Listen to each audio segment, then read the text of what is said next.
Watch right now on the Front News Project. Ukrainian FP-7 ballistic missiles are ready to strike military targets in Moscow. It won't be long now. Destruction of Russian Shaheds with Ukrainian helicopters. Exclusive footage. And also bribes in the Russian army. Putin only sends his soldiers to die for free. Fiery, hot, and blazing footage from the front line. Watch right now.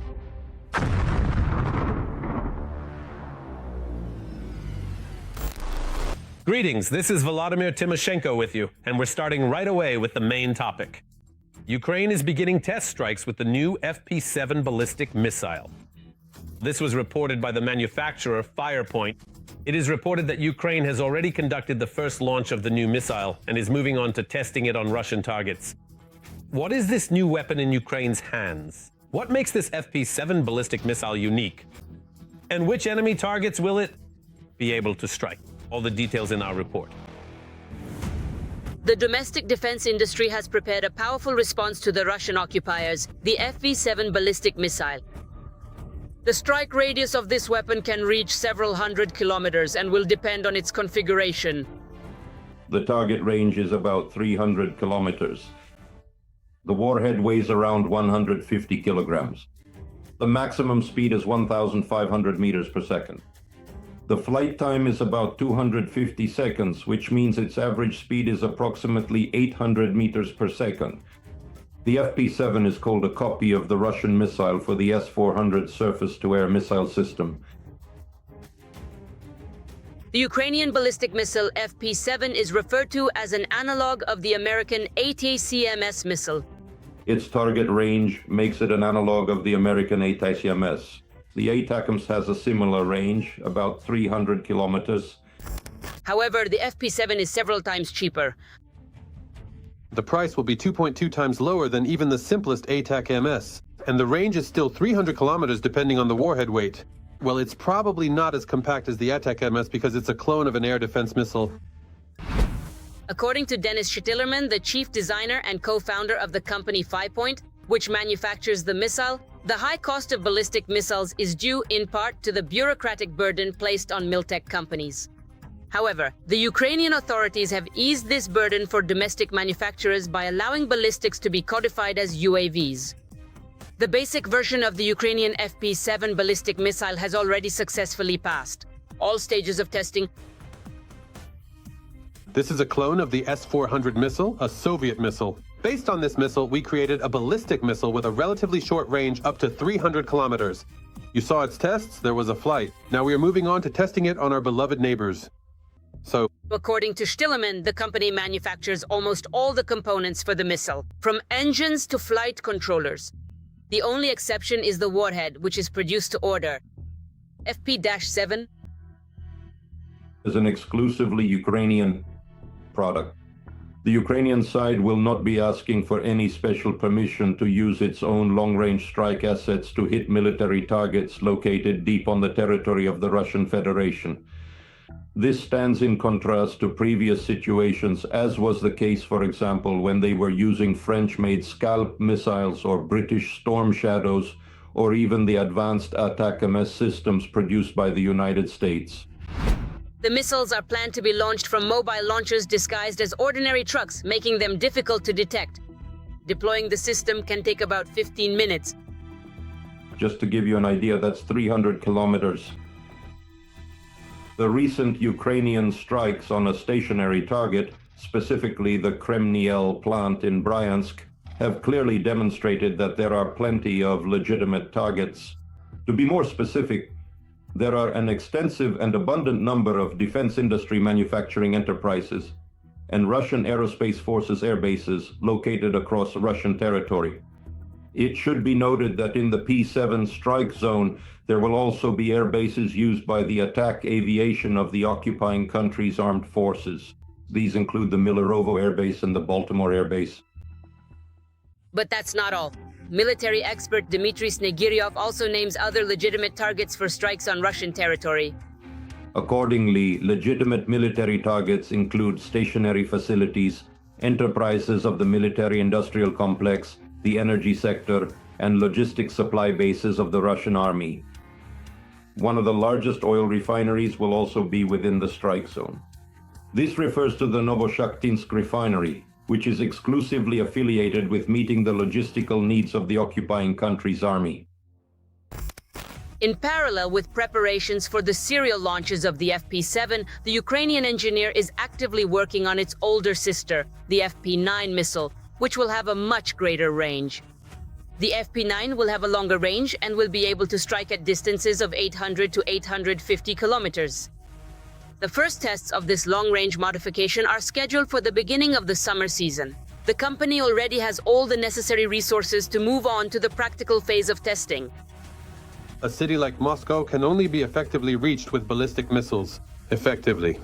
And there are a lot of, as you correctly said, indeed, there are a lot of military enterprises, a lot of targets that need to be destroyed. That's why we're making the FP-9. And now, an analysis of the operational situation on the much-suffering Pokrovsk front. Fierce fighting continues. On the Pokrovsk front, the enemy carried out 49 attacks. The occupiers tried to advance in the areas of populated settlements. Toretskoye, Rodinskoye, Zatishek, Mirnograd, Pokrovsk, Udakhnoye, Kotlino, Molodetskoye, Novonikolayevka, Filia, and toward the settlements. Kushir Aviar, Novoalexandrovka, Volnaya, Shevchenko, Grishina, Muravka, Novopodgorodnaya, Novopavlovka. 5 combat engagements are still ongoing at this moment. Moreover, the enemy army has increasingly started to strike Ukrainian positions on the front line and in frontline territories with Shaheds. This is because Shaheds are no longer as effective inside the country. Why? Because Ukraine has actually managed to build a multi-layered air defense system. Well, which has become harder for Russian terrorists to break through. Now, military correspondent SN Andriy Tsaplienko will show how Shahed hunters operate in the air on helicopters. These are the scheduled flight arrivals, coming into Dubai, Bahrain, and the city of Muscat. And this is terror against Ukrainians. Different countries, but the same handwriting. And the weapon of terror is the same, Shahed.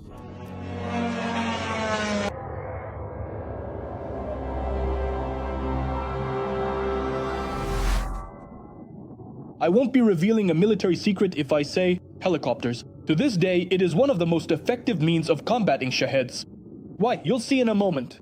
The single helicopter like this can shoot down more than a dozen drones in one flight. But hunting Shaheds is always a risk because the enemy is constantly improving. That's why pilots always have to be ready for all kinds of surprises. When the Russian blitzkrieg to take Kyiv in 3 days ended in failure, Russia began a war of attrition. Ukrainian air defense turned out to be effective against aircraft and cruise missiles. That's why Putin personally went to Iran to ask for asymmetric weapons, the infamous Shahed 136 drones. Ukraine, through blood and pain, had to find ways to defend itself. The command began looking for ways and means to fight back further, fighting against aerial targets. This was not a typical task. Army aviation helicopters are not designed to attack aerial targets. Their job is to support infantry on the ground, to strike the enemy with rockets, evacuate the wounded, and deploy paratroopers. Aerial combat is a job for jet aircraft. But strangely enough, the relatively low speed turned out to be an advantage for the Shaheds. A jet fighter simply cannot stay airborne at such a low speed. You can't defy the laws of physics. It's very hard for pilots to find them. It's not that big of a problem to locate the target, but the problem is tracking it and destroying it effectively. Moreover, you have to avoid getting hit by debris from the explosion of the Shahed. The speeds are very high since our speeds are similar to theirs and we are capable of maneuvering just like they are. The financial math of war also came into play. How much does it cost to shoot down a single Shahed with an aircraft? The main means of destruction for aircraft are missiles.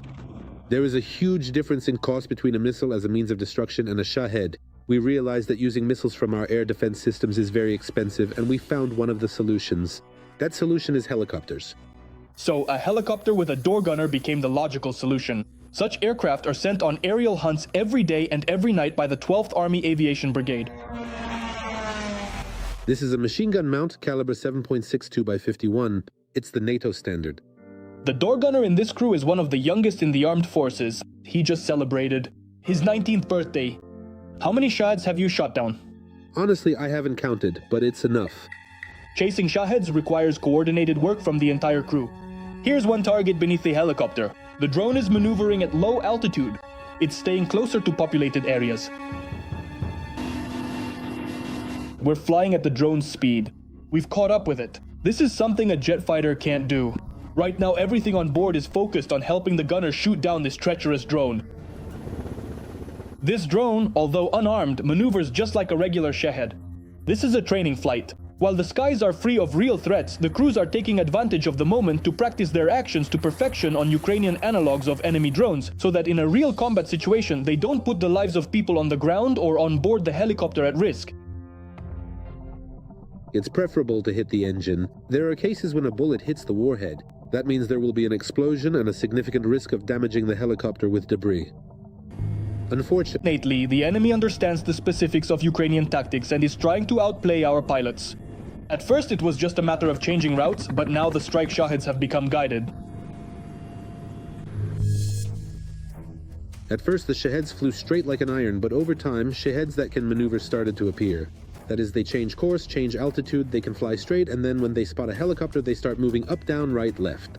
We are keeping pace with them step by step and can't get ahead by even a single step. As soon as they introduce a Shahed with this missile, we have already, just yesterday, changed our tactics. We were no longer flying like that even yesterday. Specifically, the missile on the Shahed, the aerial trap, is designed precisely for helicopter pilots. They are starting to mount them. They even tried anti-aircraft missiles on the Shaheds, understanding that they would be shot down by helicopters. By the way, have you encountered those?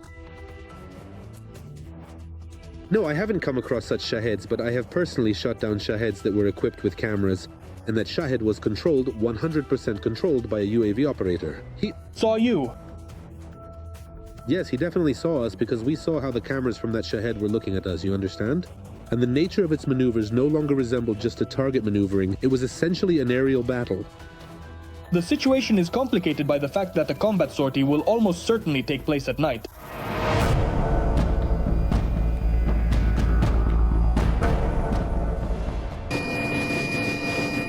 Most drone engagements happen at night. The crew operates using night vision goggles. The gunner uses a thermal imaging sight, and this is truly precision work. After all, the Shahed chooses its route precisely over populated areas. Through the goggles, the drone just looks like a bright dot. In the sight, the gunner can already see the familiar triangle of enemy wings. But no matter how the Shahed maneuvers or tries to fly over residential areas, it will eventually have to leave them. And that's when, over an open field, the gunner's bullet will get it. Right there in the tail in the engine. So that afterwards you can say there's one more down. 15 Shaheds were shot down and 6 were critically damaged. They continued their flight and were destroyed by ground fire teams. No matter how they maneuver, they will still be shot down. It seems there are now a bit fewer drones over Ukraine, because today Ukrainian air defense has become the most complex defense system in the world. Every element works like a part of a single mechanism, but the enemy is searching for ways to break it 24/7. And that's why, whether it's dawn or darkness, drone hunters launch their flying machines to protect the Ukrainian sky.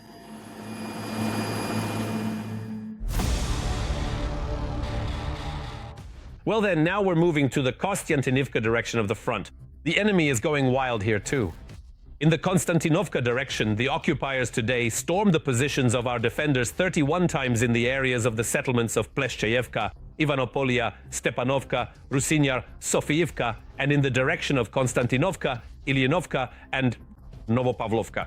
One combat clash is still ongoing. Want to stay alive? Pay up. Want to go on leave? Pay up. You even have to pay to be transferred to the rear. Bribery in the Russian army is off the charts. You literally have to grease the palms of commanders for everything. The only thing you can do for free is die. Here are the details of the harsh daily life of Russian conscripts. Russians, watch this report and finally draw your own conclusions. For an ordinary Russian, more than $20,000 is an amount he will never be able to earn. And now, such an opportunity. Belgorod residents signing contracts for this special military operation will now receive up to 3 million rubles. But even when risking their lives for money, ordinary Russians who sign a contract are forced to share that money with their commanders, so they don't get sent straight into a meat grinder assault right after signing. Look, you all really need to understand something. I have already buried 12 people during this long war, and you will definitely be the 13th. You're cannon fodder. In this war, only about 5% survive at all. The commander goes by the call sign Psycho. It was with this phrase that in August 2024, the commander with the call sign Psycho greeted Russian recruits. Among those listening to him was Sergei, a 28-year-old former warehouse worker from Moscow who just 3 days earlier had signed a contract. The reason he joined the army was that police in the Russian capital had detained him with 3 grams of mephedrone. The young man had no intention of going to prison, but after signing the contract, he was immediately thrown into the thick of things. At first, I didn't understand why he was winding us up like that, Sergei recalls. He realized it the next day. In a private conversation in a car, Psycho offered to pay 1 million rubles to avoid the assault. Psycho demanded that they buy entrenching shovels for the entire platoon and withdraw 350,000 rubles. That was the ATM limit for buying a radio station. He took everything from Sergei saying, "I'll return it all," and then disappeared. Later, it turned out that Psycho was the supervisor of recruits from another town. He simply scammed all the guys from Moscow out of their money and left. The calculation was that no one would survive the first mission and be able to tell the story. This is not an isolated case. 1 million to avoid being sent on a meat grinder assault. 100,000 for a certificate or to get leave. Bribes and extortion have become a reality of contract service in the Russian. An army is a large, organized, land-based military force that is primarily trained for combat on land. People bought things under pressure, something for their unit commander, or simply became victims of money extortion. This is standard practice. Moreover, it's one of the working mechanisms for avoiding being sent on an assault and for leaving occupied territory. Sergei paid 1 million rubles in the first 2 weeks after signing the contract. Save yourself from death. Of course, no one ever returned that money to him. Before 2025, Sergei again faced extortion for money. At 7 a.m., before heading to the front line, the battalion commander sent a voice message. Tell them if they are truly scared to storm, let them buy a Mavic drone, and I'll guarantee they stay safe. Back then, staying in the unit cost Sergei 180,000 rubles. But 2 weeks later, a new commander arrived and sent the man to the front line in the Kharkiv region. In the end, the wounded Sergei was still able to leave the front. In the hospital, he decided he'd had enough of fighting and tried to escape. He had to pay again. So the service of leaving through the fields without passing checkpoints cost him 200,000 rubles. In total, according to Sergei, he spent about another 2 million. If a contract soldier is fundamentally unwilling to pay and even plans to, reporting extortion to the relevant authorities won't work for him because the system is thoroughly corrupt. Even going public can end up working against you.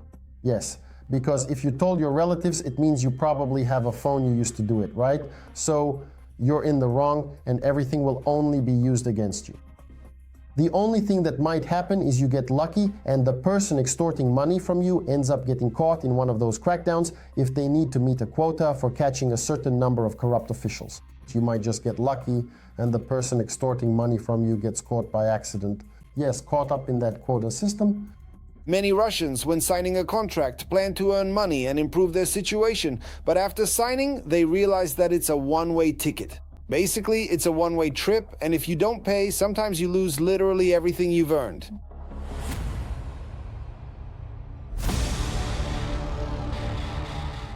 And now it's time to analyze the operational situation on the Kramatorsk front, Putin's army. And here they're acting true to form. On the Kramatorsk front, the defense forces held back enemy assault operations in the areas of Holubivka, Privolia, Menkivka, and toward Malinivka. In total, there were 6 combat engagements over the past day, 3 of which are still ongoing. And now here's another extremely important topic. In the Stavropol region, and this is one of the largest chemical plants of Russia's military-industrial complex. At the same time, the advance of the Russian army in the Lyman direction has slowed down significantly and in some places has completely stopped. This was reported by the Institute for the Study of War. More details about what is happening on the front line are coming up in our military review. Nevinomysk Azot is under attack by UAVs. Preliminarily, it is believed that it was because of this chemical plant that friendly drones visited the Stavropol region of the Russian Federation. Trilateral negotiations between Ukraine, the US, and Russia have been suspended, said Putin's press secretary Dmitry Peskov. At the same time, he noted that work within the framework of the bilateral group between Russia and the US is continuing. Putin does not want peace. Let me explain why I think so. Look, he has dragged a very big pit, a deep, let's say, hole for his country, for his state. First of all, for 30 years, just like Lukashenko, he has been a dictator with a capital D. The war that Putin started, he originally started in order to extend his rule for 100 presidents. Why else does Putin not need victory? Just imagine 1.5 to 2 million Russian soldiers who have now seen these brutal assaults, whose psyches are broken, who know how to handle weapons, who know how to fight professionally and skillfully, will return home to Russia. I think they won't have the financial resources to sustain and finance such a massive horde of drunken Ivans. So I believe this will end very badly for Russia itself. The Ukrainian armed forces have stopped the Russian army in the Lyman direction. The occupiers' advance has slowed down there, and in some areas has stopped altogether. We are incredibly grateful for the dedicated work of our specialized groups of unmanned robotic systems. And we also want to extend our sincere thanks to Madhyar, who personally ensured that his most skilled and experienced pilots were deployed to the Lyman direction. We managed to stop the offensive, and thanks to our infantry, our courageous Titans, they took up active defense, dug in, and laid good minefields in their forward positions, 3 positions. And the guys are working quite successfully, doing well, as I have already mentioned before. And as I stated quite clearly during our previous interviews, I firmly believe that the months of May, June, and July will represent the definitive point of no return for the entire Russian army in this conflict. And in May, June, when the counteroffensive begins, I think that the Russian forces will soon feel our unyielding and invincible fist. The Russian Federation is probing the defense of Pokrovsk and Mirnograd with assault groups of up to 10 people on motorcycles and other vehicles. In general, 5 to 10 people managed to slip through, and our units went in, cleared them out, and eliminated those 5 to 10 people.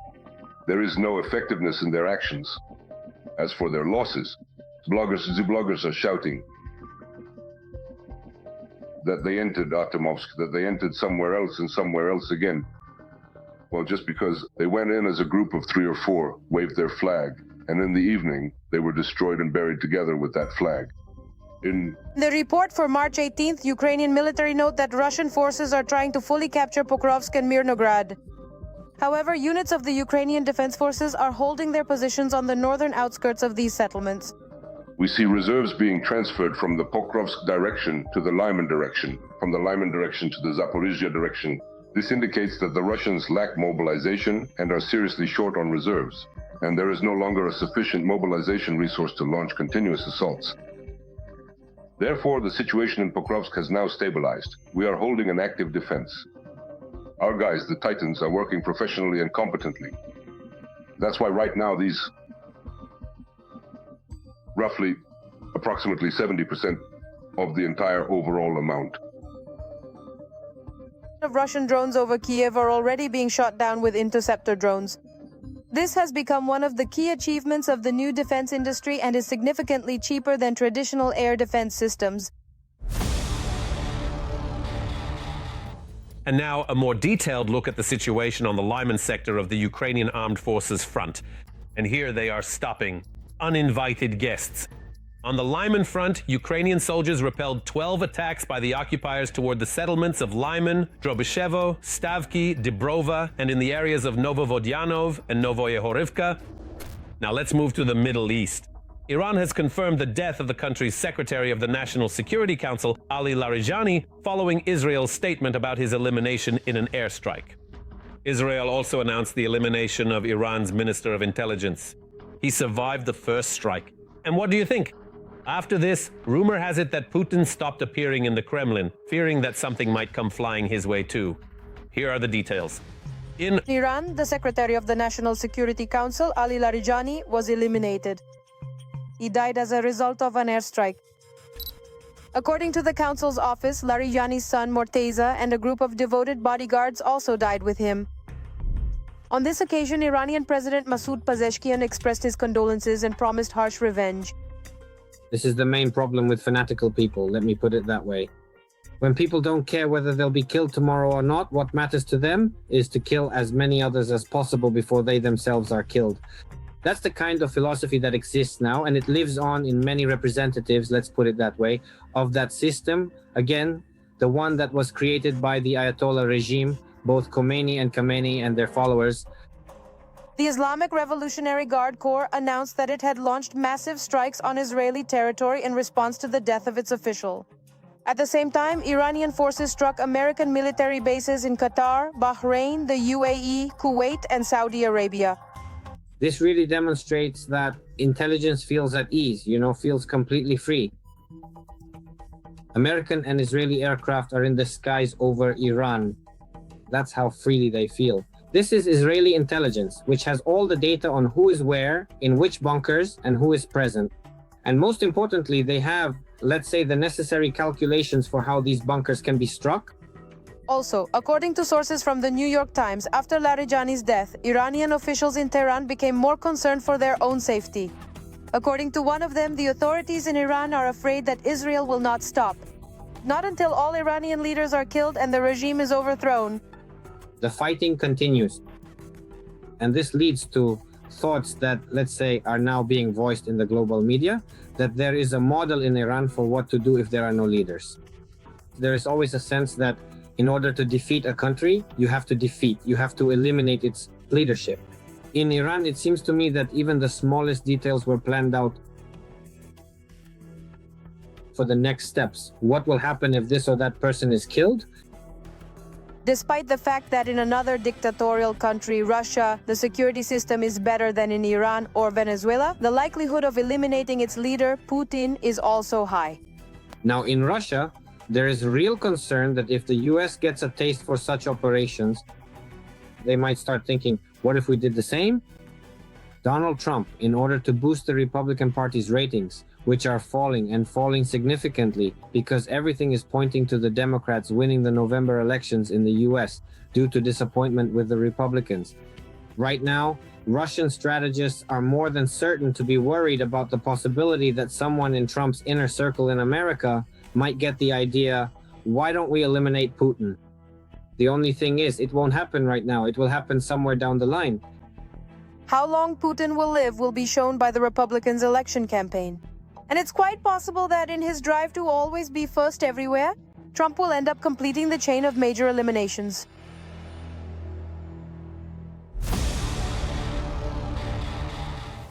That's all for today, but very soon on the Front News program, new unique materials from our journalists in the hottest spots of the war, obtained so that you know the truth. This was Vladimir Timoshenko with you. Take care of yourselves and your loved ones.